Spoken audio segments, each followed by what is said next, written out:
Hi hello welcome to Big TV. నేను మీ గౌతమి. గత కొన్ని రోజులుగా మనం చూస్తూ ఉన్నాము సినీ ఇండస్ట్రీలోని ఏర్పడిన పరిణామాలు ఏ విధంగా ఉన్నాయో. అసలు సినిమా ఇండస్ట్రీకి సంబంధించి అటు ఏపీ ప్రభుత్వానికి ముఖ్యంగా మాకు ప్రభుత్వంతో పనేముంది అని చేసిన వ్యాఖ్యలు ఏ విధంగా చూడొచ్చు అంటారు? సో ఇష్యూ గురించి మాట్లాడడానికి మనతో పాటు ఉన్నారు త్రిపురనేని చిట్టిబాబు గారు. సార్ నమస్తే సార్. నమస్తే. రైట్. గత ప్రభుత్వంలో మనం చూసుకుంటే ప్రభుత్వం ఏర్పడిన తర్వాత సినీ ఇండస్ట్రీ నుంచి పెద్దలందరూ కూడా వెళ్ళి సినిమాల్లో ఉన్న సమస్యలు కావచ్చు, లేకపోతే థియేటర్స్ గురించి, టికెట్స్ గురించి, వాటన్నిటి గురించి మాట్లాడిన పరిస్థితులు మనం చూసాం. మరి ఇప్పుడు ఉన్న కూటమి ప్రభుత్వం ఏర్పడిన తర్వాత ఎందుకని ఇండస్ట్రీ వాళ్ళతో వెళ్ళి మాట్లాడడం కానీ చేయలేదు? ఒక విషయం క్లారిటీ కావాలమ్మా, మీరు కూడా జర్నలిస్టులుగా. గతంలో వెళ్ళింది ఇండస్ట్రీ వెళ్ళలేదమ్మా. గత ప్రభుత్వం దగ్గరికి వెళ్ళింది ఆ నలుగురు ప్రొడ్యూసర్లు, మహేష్ బాబు, రాజమౌళి, ఆచార్య ప్రొడ్యూసరు, వాళ్ళ సినిమాలు ఆ 4 సినిమాల రిలీజ్కి రేట్లు పెంచుకోవడానికి వెళ్ళారు. ఇండస్ట్రీ మొత్తం వెళ్ళటం వేరు, వాళ్ళ అవసరాలకు వాళ్ళ సినిమా రిలీజ్ అప్పుడు వాళ్ళు వెళ్ళటం వేరు. వాళ్ళ సినిమాలు రిలీజ్ అయినప్పుడు ప్రభుత్వం దగ్గరికి వెళ్తే ఆనవాయితీగా వస్తూనే ఉంది. ఇండస్ట్రీగా వెళ్ళటం అనేక సందర్భాలు జరిగినాయి. ప్రభుత్వాల దగ్గరికి వెళ్ళాం. గత ప్రభుత్వం దగ్గరికి ఇండస్ట్రీ మొత్తం కలిపి ఎప్పుడు వెళ్ళలేదు, అంతకుముందు వెళ్ళలేదు. రాజశేఖర రెడ్డి గారి పీరియడ్లోనే ఇండస్ట్రీ మొత్తం ఊరేగింపుగా వెళ్ళాం. ఆ తర్వాత ఊళ్ళో ప్రతినిధులు వెళ్తారు. ఈ ఇండస్ట్రీ మొత్తం వెళ్ళడం అనేది ఆ రోజు పవన్ కళ్యాణ్ ఏమంటాడు, మీరు కూడా విశ్లేషణలో కరెక్ట్గా ఉండాలి. ఆ రోజు పవన్ కళ్యాణ్ ఏమన్నాడు, సినిమా ఇండస్ట్రీ అనేది ప్రైవేట్ పెట్టుబడిలో తీస్తూ ఉంటారు, దానికి ప్రభుత్వానికి సంబంధం ఏంటి, ప్రభుత్వాన్ని కలవాల్సిన ఎందుకు కలిసారు, వెళ్ళి చిరంజీవి వాళ్ళు కలిసినప్పుడు అడిగింది ఆయన. అదే మాట రికార్డులో ఉంది కదా. ఆ మాట అడిగాడు. అదే నోరు ఇవాళ మమ్మల్ని కలవరేంటి అంటాడు. ఏంటండి, నిలకడలేని మనిషి. అతనికి ఏమి పవన్ కళ్యాణ్ అనే మాటలకు ఒక అర్థము పర్థము ఒక రీతి ఉంటుందా? తన నోరే మాట్లాడింది ఆ రోజు.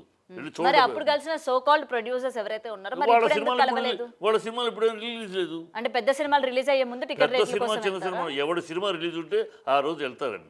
ఆ సినిమా రిలీజ్ ఉన్నప్పుడు వాళ్ళకి రేట్లు పెంచుకోవాలనో లేకపోతే ఇంకో బెనిఫిషియల్నో వెళ్తారు. అది ఎప్పుడు వెళ్తారు, ఆయా సినిమాలు రిలీజ్ అప్పుడు వెళ్తారు. అందుకని ఊరిని వెళ్ళి వెళ్ళి రాజకీయ పార్టీలు కాదు కదా. మీ రాజకీయ పార్టీలు మీరు ఎన్నికల్లో గెలుస్తారు, మీ తాళాలు వేసుకుంటారు, భజనలు చేసుకుంటారు, మీ ఫ్యాన్స్ గీన్స్ మీ పార్టీ కార్యకర్తలు గొడవలు చేసుకుని మీరు చేసుకుంటారు. మాకేం పని? మా సినిమా అవసరం ఉన్నప్పుడు వెళ్తాం. అలాగే అప్పుడప్పుడు సినిమా రిలీజ్ అప్పుడు వెళ్తారు. గోవిందసారి వెళ్ళారు, అట్లాగే వెళ్ళారు. జగన్ కలిసినప్పుడు నానాయాగి చేశారు కదా ఇదే పవన్ కళ్యాణ్. సరే, ప్రభుత్వం దగ్గరికి ఎందుకు వెళ్ళాలి ప్రొడ్యూసర్లు? ఇదంతా ప్రైవేట్ పెట్టుబడులు కదా. ప్రైవేట్ పెట్టుబడులతో తీసేవాళ్ళకి ప్రభుత్వంతో పని ఏంటి? ఈ వాగుళ్ళని వాగాడు. ఇప్పుడేమో ప్రభుత్వాన్ని కలవాలి కదా. అది కూడా ఇది చంద్రబాబుని కలవలేదు, ఈయన అరుస్తాడు. చంద్రబాబు ఇండస్ట్రీకి కొత్త. ఇండస్ట్రీలో చంద్రబాబు ప్రతి ఒక్కళ్ళు పేరులో తెలుసు. ఆయన కలవలేదని ఈయన ఏడుస్తాడేంటి బాబు? ఈయన అరుస్తాడేంటి? ఆయనకి అరవడంలో తప్పు అంటారా? 100 రూపాయలు తప్పు. కలవడం ఆయన చంద్రబాబు సీఎం. చంద్రబాబు అంటే చంద్రబాబును కలవమని అంటుంది. ఎందుకంటే కలిస్తే నన్ను ఈయన కలుస్తారు. ఈయన కలవట్లేదని నేను ఇండస్ట్రీ నుంచి వచ్చాను, నేను ఉప ముఖ్యమంత్రి, నన్ను ఇండస్ట్రీ బులోమని వచ్చి పూలమాలలు వేసి అభినందించలేదు, నీకు లోపల అక్కస్తుంది. అడగకున్నా సరే ఈయన్ని అభిమానించే వాళ్ళు ఉన్నారు కదా, వచ్చి అందరికీ ఉన్నారు. ఈయన ఒక్కడికే ఏంటమ్మా, ఈయన ఒక్కడే. ఇవాళ కొత్తగా ఆయనకి వచ్చే అక్కసేంటి తన ఇండస్ట్రీ నుంచి ఉప ముఖ్యమంత్రి అయ్యాడు, ఆయనకి హారతులు పట్టలేదు ఇండస్ట్రీ. అది ఆయన బాధ. అందరికి పట్టారు, ఎవరికి పట్టరు ఇండస్ట్రీ. సమస్య వచ్చినప్పుడు వెళ్తాం అంతే. మాది వేరే ఇండస్ట్రీ, మీ ప్రభుత్వం వేరు, మాది వేరు. అవసరం ఉన్నప్పుడు ఇవాళ నువ్వు ముఖ్యమంత్రి, రేపు ఇంకోళ్ళు ముఖ్యమంత్రి, మొన్న ఒక ముఖ్యమంత్రి రాజశేఖర రెడ్డి గారి దగ్గరికి వెళ్ళలేదా, కిరణ్ కుమార్ రెడ్డి గారి దగ్గరికి వెళ్ళలేదా, చెన్నారెడ్డి గారికి ఎవరి దగ్గర వచ్చినప్పుడు సమస్య ఉన్నప్పుడు వెళ్తాం అంతే. రండి, మీరు రాలేదేంటి, మమ్మల్ని కలవరెడ్డి సంవత్సరం అయినా కూడా ఏం మాటలయ్యి, ఎందుకు కలవాలి మేము? మీకు పొలమాలు లేటని దండలు లేటని కలవాలా? ఎందుకు కలవాలి మేము? సమస్య వచ్చినప్పుడే కలుస్తారు. ఆయన తెలియదు, ఇంకా మాట్లాడతాడు. ఓన్లీ ఇప్పుడు సమస్య వచ్చినప్పుడు మాత్రమే మనకి వాళ్ళు గుర్తు రావాలా? సమస్య రాకముందు అసలు ఇండస్ట్రీలో ఏమవసరం? ప్రభుత్వానికి మాకు సంబంధం ఏంటి? మా పనులు మాయి. ప్రభుత్వం టికెట్ రేట్ల గురించి కూడా మీకు ప్రభుత్వంతో సంబంధం ఏముంది? టికెట్ రేట్లు అదే చెప్తాం. ఆ విషయం వచ్చినప్పుడు, అవసరం వచ్చినప్పుడే కలుస్తాం. అదే అప్పుడు కూడా ఎందుకు సంబంధం మీకు ప్రభుత్వంతో? అప్పుడు ప్రభుత్వం యొక్క అవసరం, ప్రభుత్వం యొక్క పని ఉంది కదా. ప్రభుత్వం ఇవ్వాలి, నేను కాదు ఇవ్వాల్సింది. కనుక ప్రభుత్వం ఇవ్వాలి, కానీ ప్రభుత్వాన్ని అప్పుడు కలుస్తాం. ఎప్పుడు అవసరం ఉంటే అప్పుడు కలుస్తాం. అదే రోజు బులమని నమస్తే అండి ఇది కూడా అనేస్తామా? పిచ్చే ఎర్రే. తెలిసి తెలియకుండా మాట్లాడితే ఎట్లా? ఆయనకి ఏదో ఏం మాట్లాడతాడో అర్థం కదమ్మా. ఆయన ఈ రిటర్న్ గిఫ్ట్ ఇచ్చారు నాకు. ఆయన రిటర్న్ గిఫ్ట్ అనే పదం కేసీఆర్ గారు ఇచ్చిన దాని నుంచి పట్టుకుని ఎలాంటి మాట్లాడతాడు. ఈయన రిటర్న్ గిఫ్ట్ ఆయనకి ఏమాత్రం విజ్ఞత ఉన్నా, ఆయనకి ఏమాత్రం విశ్వాసం ఉన్నా, పవన్ కళ్యాణ్ మంత్రికి ఏమాత్రం జ్ఞానం ఉన్నా, తన మాటలు నమ్మి, తన ఆవేశాన్ని నమ్మి, తన వాగ్దానాలను నమ్మి, తన అబద్ధాల మాటలను నమ్మి ఓట్లేశారు ప్రజలు, అధికారం ఇచ్చారు. వాళ్ళకి రిటర్న్ గిఫ్ట్ ఇవ్వు, వాళ్ళకి రిటర్న్ గిఫ్ట్ ఇవ్వు మిస్టర్ పవన్ కళ్యాణ్. వాళ్ళు నిన్ను నమ్మారు, నీ ఆవేశాన్ని నమ్మారు, నీ ఆలోచనలు నమ్మారు, నీ వాగ్దానాలు నమ్మారు. పచ్చి అబద్ధాలను ఇప్పుడు ఒక్కటి కూడా నెరవేర్చలేదు. వాళ్ళకి ఇవ్వు అవన్నీ నెరవేర్చి. పిఠాపురం నీ కాన్స్టిట్యున్సీలో దళిత అమ్మాయి చదువుకోవడానికి వీధి దీపంలో పుచ్చుకుని అడుగుంది. వాళ్ళందరినీ బాయ్కాట్ చేస్తే ఊర్లో వెలివేస్తే దళితుల్ని. ఒక అమ్మాయి దివిద్యప దగ్గర పరీక్షలకు వస్తుంది. నీ నోరు ఏమైంది? ఇప్పుడు మాట్లాడే నోరు ఏమైంది? ఒక తిరుపతిలో ఒక దళిత అమ్మాయిని రేప్ చేశారు. ఏమైంది నీ గొంతు?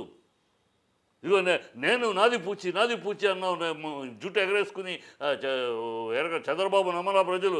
నీ ఆవేశాన్ని నీ దీన్ని చూసి నమ్మి మోసపోయారు వాళ్ళ. నువ్వు ఏది ఫీజు రీయింబర్స్మెంట్ పిల్లలకి స్టూడెంట్స్ ఏమైంది? ఆ నోరు ఏమైంది నీ నోరు?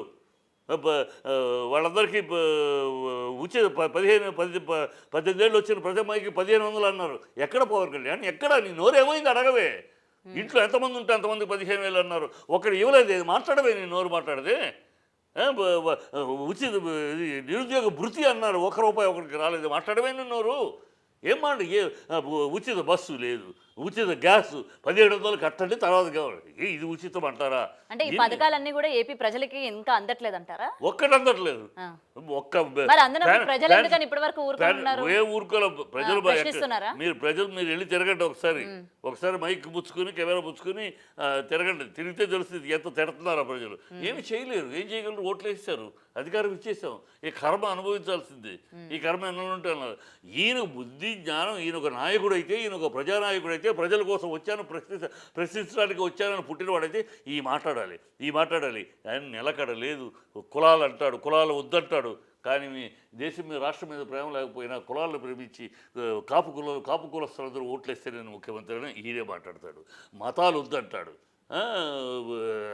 ఈయన మతాల గురించి మాట్లాడు. నేను క్రిస్టియన్ అబ్బా, నాకు భార్య క్రిస్టియన్ అబ్బా, నా పిల్లలు క్రిస్టియన్ అబ్బా, నాకు జ్వరం వస్తే మా నాన్నగారు జీసస్కి ప్రేమించారయ్యా, నాకు బిడ్డలకు వస్తే నేను మేరీ మాతకు ప్రేమించాను అని ఈయన అంటాడు. మా నాన్న దీపారాధనలో సీరియట్ అంటించుకుంటాడబ్బా.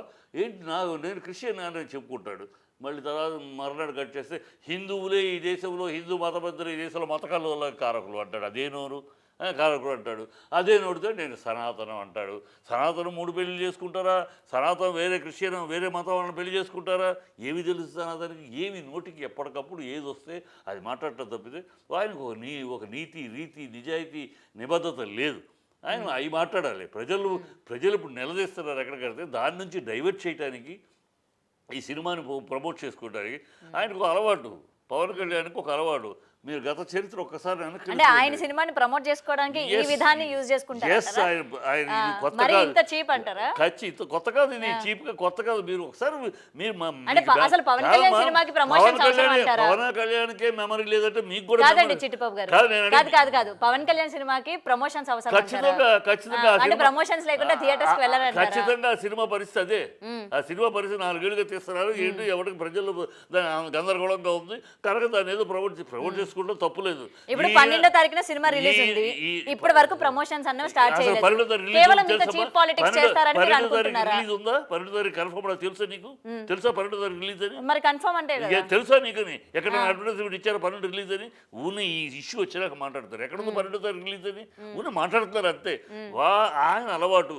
గతంలో కూడా ప్రతి సినిమా రిలీజ్ అప్పుడు ఒక కూటమి పెడతాడు. ఒక సినిమా రిలీజ్ అప్పుడు తిరుపతిలో మహాసభ పెట్టాడు. ఇంకో మీటింగ్ అప్పుడు రాజమండ్రిలో మహాసభ పెట్టాడు. అక్కడ ఆయన సినిమా గురించి మాట్లాడారా? ఆ సినిమా రిలీజ్ ముందే పెడతాడు. అక్కడ సినిమా గురించి మాట్లాడారా? మాట్లాడుతూ అంటారు అసహ్యంగా రాజకీయ. మరి అప్పుడు సినిమా గురించే పెట్టారని ఎలా అంటారు మీరు? ఆ టైమే పెడతాడు. సినిమా రిలీజ్ ముందే పెడతాడు.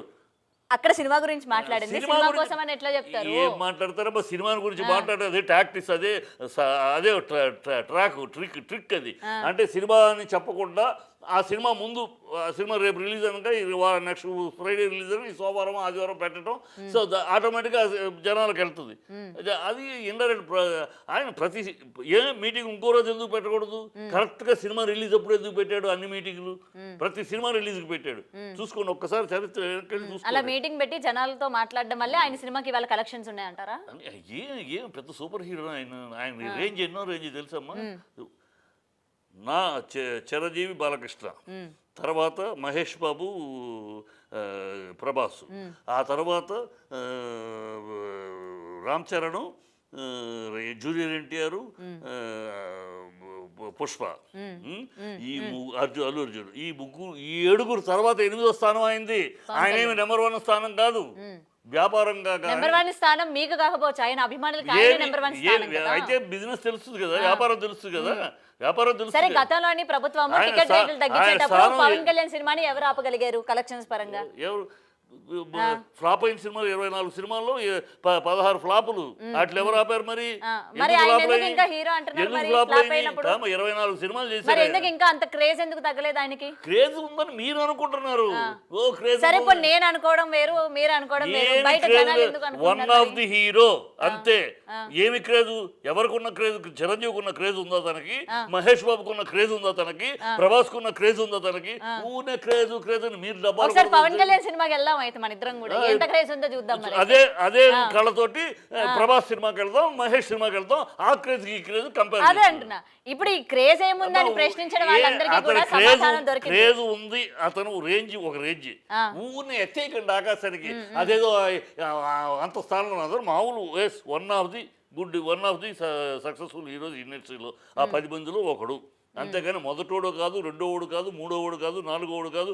అతని బిజినెస్ రామ్ చరణ్ కన్నా ఎక్కువ బిజినెస్ కాదు, మహేష్ బాబు కన్నా బిజినెస్ ఎక్కువ కాదు, ప్రభాస్ కన్నా పాన్ ఇండియా కాదు. ఇంకా అతను పాన్ ఇండియా స్టారే అవలా. ఈ సినిమాతో ఏమైనా అవుతాడు? ఎంతవరకు రీజనల్ సినిమాలు. ఆయన సినిమా బెంగళూరులో ఆడదు, ఆయన సినిమా కేరళలో ఆడదు, ఆయన సినిమా తమిళనాడులో ఆడదు, ఆంధ్ర దాటితే ఆడదు. వీళ్ళ సినిమాలు ఇతర రాష్ట్రాలు ఆడితే నేషనల్ లెవెల్ అయింది. ఇంకా పాన్ ఇండియా కాల. ఆయన వీళ్ళందరినీ మించిన స్టార్ లాగా ఆయన ఇండస్ట్రీకి పెద్దగా స్టార్ ఆకాశానికి భజన చేస్తారు. కానీ ఏదైతే ఈ రిటర్న్ గిఫ్ట్ అన్నారో దాన్ని మరి అల్లు అరవింద్ గారు సమర్థించారు కదా నేను పెట్టిన ప్రెస్ మీట్ లోనే, అది నిజమే అని చెప్పి. ఆయన సమర్థింపు గురించి నేను మాట్లాడదలుచుకోవాలా. నేను నా ఒపీనియన్, ఆయన రిటర్న్ గిఫ్ట్ అనే మాట అసందర్భము, అనవసరము. ఆయనకి తెలిసి తెలియకుండా అర్ధజ్ఞానంతో ఈ 12 ఏళ్లుగా ఆయన అర్ధజ్ఞానంతో అజ్ఞానంతో ఏమేమి మాట్లాడదు. నువ్వు అంత సపోర్ట్ చేస్తున్నావు కదా పవన్ కళ్యాణ్, ఒక్కటి చెప్పమ్మా. ఈ 12 ఏళ్లలో అడుగు 12 ఏళ్ళు ఆయన ప్రయాణం రాజకీయ ప్రయాణంలో ఆయన చెప్పిన మాటకి కట్టుబడి ఉన్నాడు. ఈ 12 ఏళ్లలో ఒక్క మాట చెప్పమ్మా. ప్రశ్నిస్తాను అన్న మాట కాడ నుంచి ఇప్పటిదాకా ఆయన ఏ మాట అన్నాడో, ఒక రాజకీయ నాయకుడిగా ఒక ప్రజల్లోకి వచ్చే ఒక మాట ఏ మాట అన్నాడో ఆ మాటకి ఇప్పటికీ కట్టుబడి ఉన్నాడు అండి అని ఒక్కటి చెప్పమ్మా.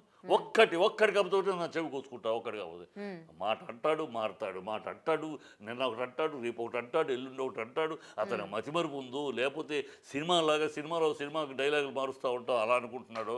రాజకీయం అలాంటి వాళ్ళు మేము అందరం కూడా అతను వచ్చిన బిగిలో మీకన్నా ఎక్కువ సమర్థించాం. ఏదో నీతిపరుడు, డబ్బుల గురించి అవసరం లేదు ఆయనకి, సంపాదించాడు, హోదా చూశాడు, నిజాయితీ అని కొత్త రాజకీయం వస్తుంది ఆంధ్ర రాష్ట్రానికి. ఈ చంద్రబాబు దౌర్భాగ్యపు రాజకీయము, కాంగ్రెస్ దుష్ట రాజకీయం కాకుండా ఒక కొత్త రాజకీయం వస్తుందని మా అలాంటి వాళ్ళందరూ సమర్థించి మాట్లాడాం. అందరినీ బొమ్ము చేసి అందరి నమ్మకం కేవలం ఈయన ఏంటంటే మీరు అనుకున్నట్టు కాదు, నేను చంద్రబాబు కన్నా దారుణమైన వెన్నుపోటుదారిని, నేను చంద్రబాబు కన్నా దారుణమైన యూటర్న్ వాడిని, నేను చంద్రబాబు కన్నా గట్టిగా అబద్ధాలు ఆడగలను, నేను చంద్రబాబు కన్నా ప్రజలు ఎక్కువగా మభ్యపడగలను, నేను చంద్రబాబు కన్నా ప్రజలను మోసం చేసే వాగ్దానాలు ఇవ్వగలను నిరూపించుకున్నాడు. అందుకనే మా లాంటి వాళ్ళు ఏదో మార్పు వస్తుంది ఏదంటే అందరికన్నా కనా కష్టం నేను నిరూపించుకున్నాడు. ఒక్క మాట నువ్వు చెప్పు, ఒక్క మాట. సార్ ఏంటి అలా మాట్లాడతారండి మీరు? ఆ రోజు అన్నాడు ఆయన, ఆ మాటకి ఎప్పుడు కట్టుబడి ఉన్నాడండి. ఈయన ఒక్క మాట చెప్పు, నువ్వు జర్నలిజంలో ఉన్నావు కదా, ఒక్క మాట చెప్పు. నేను చెవు కోసుకుంటారు ఆ మాట అంటే. ఏమను ఇదే రాజకీయం. ఇందుక నువ్వు రాజకీయాలకు వచ్చింది పవన్ కళ్యాణ్? ఇందుక ఊరిని డైవర్ట్ చేయడానికి ఇప్పుడంటే ప్రజలు నిలదీస్తున్నారు. ఎక్కడికి వెళ్తే అక్కడ వెళ్తున్నారు. కారులో వెళ్తా అంటే మన ఊరేగింపులో పారిపోవద్దు అని బోర్డు పెట్టుకుని వస్తున్నారు. ఊరేగి ఇది వెళ్తూ ఉంటే ఊర్లో రోడ్డు మీద జనాలు ఆగి మా వాళ్ళకు ఉద్యోగాలు రాలేదని బోర్డులు పెట్టుకుని పారిపోకు పవన్ అని పెట్టారు. ఈ స్థాయిలో ఉంది ఆయనకి పరిస్థితి పబ్లిక్లో. అందుకని ఆ పబ్లిక్లో ఉన్న అసంతృప్తిని దీన్ని తప్పించుకోవటానికి ఏదో ఒకటి మొదలెట్టి దీని మీద కొంచెం రచ్చ జరిగిపోతుంది. రచ్చ జరుగుద్ది, డైవర్షన్ ప్రజల అది ప్లస్ సినిమా ప్రమోషన్ తప్పితే ఇంకేమి దీనిలో ఒక్క ఔచిత్యమైన విషయం లేదు. ఔచిత్యం సినిమా తనే అన్నాడు మళ్ళీ దీంట్లో ఏంటి నిన్న అన్నమాట ఇవాళ అనుంటే నిన్నేమో ప్రభుత్వానికి సంబంధం ఏంటి, ప్రైవేట్ పెట్టుబడి సినిమాలు తీసే వాళ్ళకి ప్రభుత్వానికి సంబంధం ఏంటి అన్న నోరు ఇవాళ ప్రభుత్వం దగ్గర రారేంటి మీరు సినిమా వాళ్ళు అంటాడేంటి. నీ మాట నువ్వే అంటే ఏ సందర్భానికి వస్తే ఏ సమయానికి వస్తే ఆ సమయానికి ఇది పడితే ఇది మాట్లాడటమే ఒక విధానము.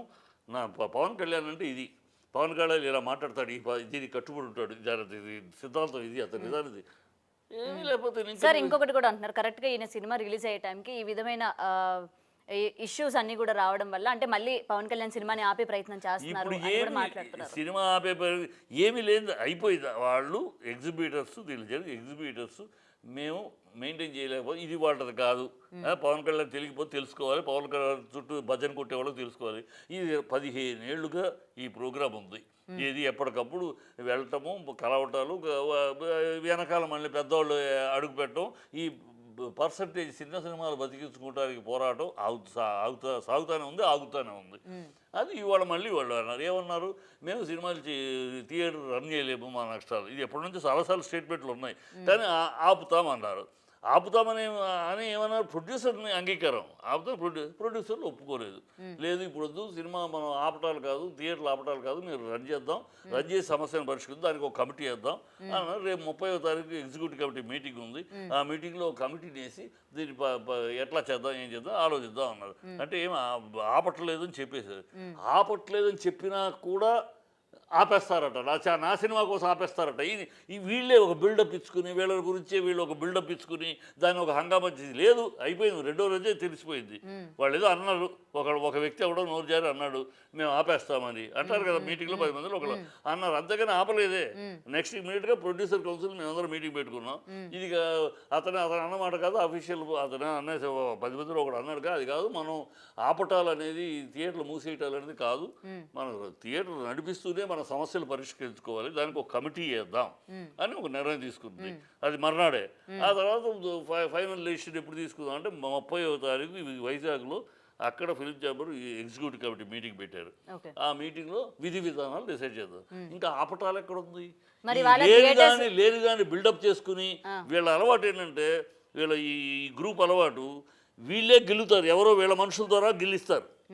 గిల్లిచ్చేసేసి మా మీద ఎక్కువ పెట్టారు, మా మీద ఎక్కువ పెట్టారు, మమ్మల్ని చేయటానికి చేశారు, వీళ్ళే భుజాలు పీసుకుని వీళ్ళని గురించే ప్రపంచం అంతా ఆలోచిస్తుంది, వీళ్ళని గురించే ఇండస్ట్రీ మొత్తం ఆలోచిస్తుంది, వీళ్ళ కోసమే అన్ని. ఈయన ఒక సినిమా కాదు, 4 సినిమాలు రిలీజ్ అవుతుంది.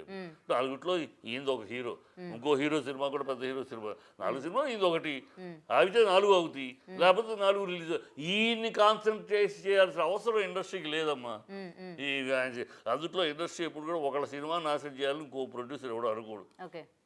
నేను చిన్నప్పటి నుంచి ఉన్నా, గొడవలు ఉంటాయి, విరోధాలు వైరుధ్యాలు ఉంటాయి, భిన్నాభిప్రాయాలు ఉంటాయి, కానీ ప్రతి సినిమా బాగుండాలని కోరుకుంటాం మేము సినిమా వాళ్ళం, ఎంత విరోధి అయినా. ఎందుకంటే ఆ డబ్బు రొటేషన్ అవుతేనే ఇక్కడ ఇండస్ట్రీ బాగుంటుంది.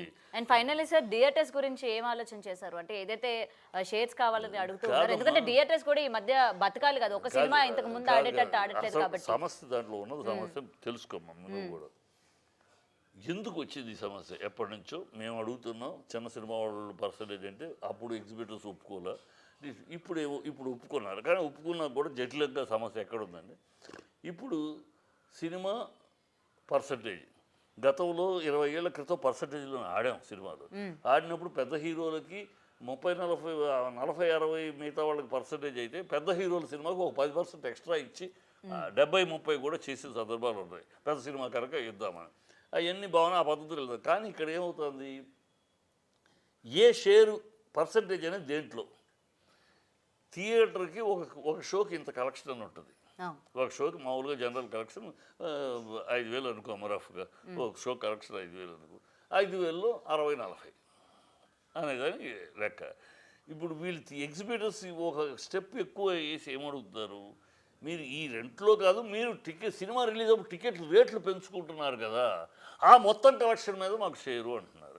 ప్రొడ్యూసర్లు ఏమంటున్నారు, అదేంటే మేమేదో కోట్లు ఖర్చు పెట్టి మేము సినిమా కోసం దాన్ని కోట్లు ఖర్చు పెట్టి మేమేదో పర్మిషన్ తెచ్చుకుంటే ఆ ఎక్స్ట్రా రేటుల గురించి మీకెందుకు, అది మాది. మీకు మామూలుగా మీ థియేటర్కి వచ్చే కలెక్షన్లో 40% మీది ఆ లెక్క. కానీ మేము ఎక్స్ట్రా మీద అది ఎట్లా, మా థియేటర్ని బట్టే కదా మీకు ఎక్స్ట్రా రేటు, ఇంకో థియేటర్లో ఈ రేటు పెడితే వస్తుందా, మీకు వస్తారు ఆడియన్స్, మా థియేటర్ కనుక వస్తారు అని. ఇది ఇది తేలాల్సింది. ఇది ఎవరు తెలుసుకోవాలి, ప్రభుత్వానికి ఏం సంబంధం, ప్రభుత్వం ఏం తేల్చలేదు. ఇది ప్రొడ్యూసర్ కౌన్సిల్, ప్రొడ్యూసర్స్, డిస్ట్రిబ్యూటర్లు, ఎగ్జిబిటర్లు, ఈ ముగ్గురు కూర్చుని కుటుంబ సమస్యలాగా ఆస్తి తగాదాలు అన్నదమ్ములు ఎలా తెలుసుకుంటారో ఇక్కడ ముగ్గురు కూర్చొని తెలుసుకోవాలి. దీంట్లో ప్రభుత్వానికి ఎలాంటి సంబంధం లేదు, ప్రభుత్వం ఏమీ చేయలేదు కూడా. ప్రభుత్వం ఎవరికి శాసిస్తుంది, థియేటర్లు మీరు ఇచ్చేయండి అంటదా, లేకపోతే ప్రొడ్యూసర్ని వాళ్ళు ఇచ్చింది పుచ్చుకోబోద్దు అంటదా, లేకపోతే డిస్ట్రిబ్యూషన్ని వదిలేసుకోవడం. అంటే రేట్లు పెంచుకోవడానికి మీకు పర్మిషన్ ఇచ్చింది ప్రభుత్వమే కదా, మరి అలాంటప్పుడు ఇందులో ఇన్వాల్వ్ అయ్యే అవకాశం ఉండదు. నీకు రేట్లు పెంచుకుంటాన్ని అసలు అదే తప్పు. రేట్లు పెంచుకుంటే ఇవ్వటమే దోపిడీ, దానికి ప్రభుత్వం అంగీకారం చెప్పడమే తప్పు అసలు. సరే అడిగారు, మిగతా స్టేట్లో లేదు, మన స్టేట్లో ఉన్నట్టు కొన్ని స్టేట్లో అక్కడక్కడ ఉన్నాయి, కానీ మిగతా స్టేట్లో తమిళనాడులో ఏమి రేట్లు పెంచరు, కర్ణాటకలో పెంచరు, మన దగ్గర మహారాష్ట్రలో కొన్ని చోట్ల ఉన్నాయనుకోండి. ఈ రేట్లు పెంచడం అనేది, రేట్లు పెంచిన దాంట్లో వీడు నాకే కావాలంటాడు మొత్తం, వాడేమో నా థియేటర్ కనుక నాకు షేర్ కావాలి. ఇది ఎవరు మార్చుకోవాలి, ఇచ్చేవాడు నేను, పుచ్చుకునేవాడు బెయితం తెలుసుకోవాలి. ప్రభుత్వం తలదూర్చి నువ్వు తింటే ప్రభుత్వం ఏం చెప్పొద్ది.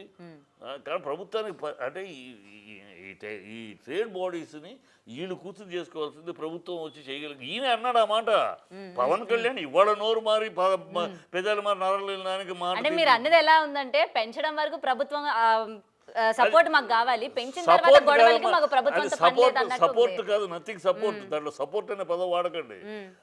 అన్నిటికీ ఇవ్వట్లా, కొన్ని సినిమాలకు ఇస్తున్నారు, కొన్ని సినిమాలు వాళ్ళు మేము ఇంత ఖర్చు పెట్టారు, కొన్ని దానికి దయదలుస్తున్నారు. ఓకే మీరు ఇంత ఖర్చు పెట్టారు కనుక అని అడిగేదానికి రిక్వెస్ట్ ఈజ్ ఆనర్డ్ అంతే. ఇక్కడ సపోర్ట్లు గపోర్ట్లు లేవు. రిక్వెస్ట్ ఆనదే కొన్ని ఇవ్వట్లేదు. ఇప్పుడు కాంగ్రెస్ ప్రభుత్వం ఉంది ఇక్కడ, పుష్ప అప్పుడు ఏమి బెనిఫిట్స్ లేవన్నారు, మళ్ళీ నెల రోజుల్లోనే ప్లేట్ తిప్పి నెక్స్ట్ రిలీజ్ అయిన సినిమాలకు ఇచ్చారు బెనిఫిట్ షోలు వద్దు అని అందరూ గొడవ చేస్తున్నాం. బెనిఫిట్ షోలు అనే వల్ల ఇండస్ట్రీ నాశనం అయ్యింది. ఈ బెనిఫిట్ షోల వల్ల బోగస్ స్టామినా, ఈ బెనిఫిట్ షోలు వేసేసి మొదటి 2 రోజులు ఇంత కలెక్షన్, ఇన్ని కోట్ల కలెక్షన్ అని ఒక స్టామినా లేని హీరో కూడా 100 కోట్ల స్టామినా లాగా చూపించుకుని వాళ్ళు రెమ్యూనరేట్లు కోట్లు అడగటం, ఇట్లా జరిగిపోతుంది. అందువల్ల ఇష్టం వచ్చినట్టు ఎవడు పడితే వాడు దేనికి, వాడి 50 కోట్ల స్టామినా ఉన్నవాడు కూడా 20 కోట్లు అడుగుతున్నాడు బోగస్ ఈ చూపించి. అందుకని ఇది బోగస్ స్టామినా, ఇది ప్రజలు దోచుకుంటామే. బ్లాక్లో టికెట్ అమ్మితే వాడిని అరెస్ట్ చేస్తాం, లోపలికి వెళ్ళి లోపల పెడతాం. మరి ఇది బ్లాక్లో అమ్మటం కాదా, బ్లాక్లో అమ్మటానికి లైసెన్స్ ఇచ్చినట్టు కాదా అని మా లాంటి వాళ్ళందరూ అడుగుతున్నాం. సో అది వాళ్ళిద్దరి మధ్య చేర్చుకుంటారు. మధ్యలో డిస్ట్రిబ్యూటర్ ఉన్నాడు. వీళ్ళు కూర్చుని ఎవరికి నష్టం ఎవరికి లాభం, దీన్ని ఎట్లా చేసుకుంటే ముగ్గురికి సమానం, గత 50 ఏళ్ళ 20 ఏళ్ల క్రితం ఎలా నడిచింది చూసుకుంటారు, చేసుకుంటారు. ఇది ట్రేడ్ బాడీల యొక్క ఇది.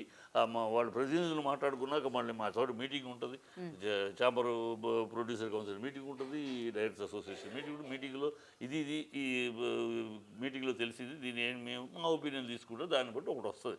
ఇది మేము మా లోపాయికారిగా మేము తెలుసుకోవాల్సిన విషయాలు. ఈ ప్రభుత్వం ఒకళ్ళు వచ్చి డిస్ట్రిబ్యూటర్ నోరు మూసుకోమోనో ప్రొడ్యూసర్ని తగలటం అనటానికి వాళ్ళకి లేదు. ఇది వాళ్ళకి ప్రభుత్వం దగ్గరికి వచ్చామంటే, ప్రభుత్వం దగ్గరికి ఒక దీనికోసం మా సమస్య దానికి వచ్చామంటే మొత్తం నెత్తిని కూర్చుంటుందా ప్రభుత్వం?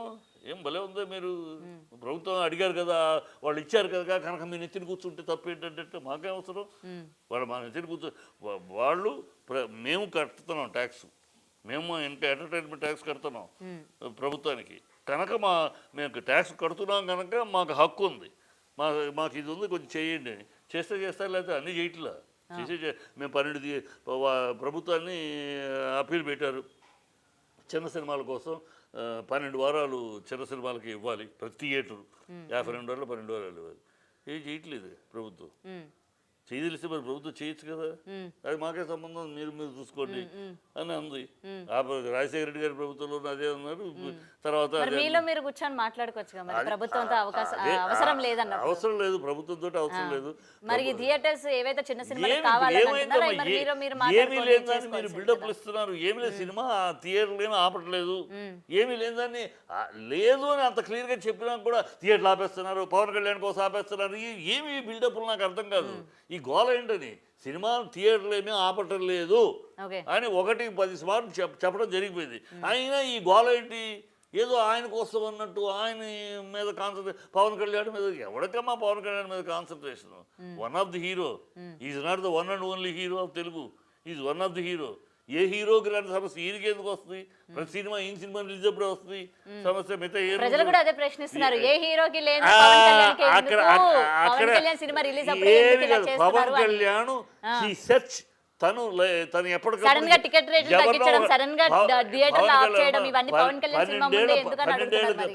పవన్ కళ్యాణ్ చరిత్ర చూస్తే పవన్ కళ్యాణ్ ఎంతసేపు ఎవరినో తిట్టడం, నోరు బారేసుకుంటాం, చెప్పు తీసుకొడతాను, బొచ్చు తీసుకొడతానని వాగటం, దాని మీద ఒక కలామిటీ మార్కెట్ లో ఈయన ఏదో పెద్ద యాక్షన్ లేకుండా అంతే అంతే.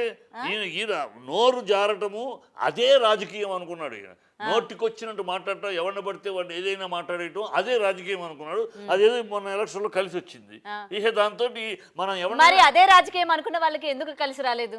ఎవరికి నోరేసుకొని మాట్లాడే వాళ్ళకి అదే రాజకీయం అనుకున్నప్పుడు వాళ్ళకి ఎందుకు కలిసి రాలేదు? పవన్ కళ్యాణ్ లాగా జుట్టు ఎగరేసుకుని అబద్ధాలను ఎవడో మాట్లాడలే. పవన్ కళ్యాణ్ మాట్లాడిన అబద్ధాలు, నువ్వు ఫ్యాన్ అయితే ఫ్యాన్ అవ్వచ్చు, నేను ఫ్యాన్ కాదండి, పవన్ కళ్యాణ్ నేను అసలు ఫ్యానే కాదు. పవన్ కళ్యాణ్ ఆడినన్ని అబద్ధాలు, పవన్ కళ్యాణ్ తప్పినన్ని మాటలు, పవన్ కళ్యాణ్ మాట మార్చినన్ని మాటలు ఎవడు ఈ ఇండస్ట్రీ, ఈ తెలుగు రాజకీయాల్లో ఇంతవరకు నేను చూసిన అనేక మంది, నేను స్టూడెంట్ డ్రెస్ నుంచి రాజకీయాల్లో ఉన్నా, ఇంత మాట, నిన్న మాట్లాడిన మాటని వాళ్ళు మార్చేయటం, ఇవాళ మార్చిన మాట రేపు మాట్లాడకపోవటం, ఒక నిలకడ లేకుండా ఒక మాట, ఒకనాడు పూలే అంటాడు, ఒకరోజు కమ్యూనిస్టులు అంటాడు, ఒక రోజు మాయావతి అంటాడు, ఒకరోజు చంద్రబాబుని తిడతాడు, నా తల్లిని తిట్టారు చంద్రబాబు, లోకేష్ మిమ్మల్ని వదిలిపెట్టి నా పౌరుషం ఏంటో చూపిస్తా అన్నాడు. ఇప్పుడు ఆ పౌరుషం ఎక్కడ దాచిపెట్టుకుని అక్కడ వాళ్ళ పక్కన నుంచున్నాడో తెలియదు. పిచ్చి పాసిపోయిన లడ్డూలు ఇస్తారా, నా రాష్ట్రానికి ద్రోహం చేశారు బీజేపీ, మిమ్మల్ని వదిలిపెట్టడం, మీతో జత కట్టడం జన్మలో జరగదన్నాడు. ఇప్పుడు ఆ సక్రమం చేస్తాడు. దేనికి నిలకడ ఉంది? ఏ సిద్ధాంతానికి నిలకడ ఉంది? ఏ మాటకు నిలకడ ఉంది? ఏ వాగ్దానానికి నిలకడ ఉంది? ఈయన గురించి ఏదో మీరు సినిమా హీరో వేరు, సినిమా హీరోగా సినిమాకు ఒక డైలాగ్ మాట్లాడతారు, ఆ కథను బట్టి ఆ పాత్రను బట్టి సినిమాకు ఒక డైలాగ్ పడుతుంది. రాజకీయ జీవితంలో పూటకు ఒక డైలాగ్ మాట్లాడితే అవుతుంది. ఇంతవరకు నేను చూడాల, ఎంతోమంది చూసాం. మా 50 ఏళ్ళుగా మా నాన్న రాజకీయాల్లో ఉన్నారు, నేను స్టూడెంట్ నుంచి ఎంతోమంది నాయకులు చూశారు. ఇంత నిలకడ లేని, ఒక్క నిబద్ధత లేని, ఒక నీతి లేని, ఏమాత్రం అన్నమాట, మనం ఈ మాట అన్నామే, ఈ ప్రజల ముందు ఈ మాట మాట్లాడామే, ఈ మాటకు మనం జవాబుదారీగా ఉండాలి అని ఏమాత్రం ఆలోచన లేని ఒక నాయకుడు అనుకునే ఈ పవన్ కళ్యాణ్ లాంటి వాడిని వాళ్ళు చూస్తాం. Right, thank you sir.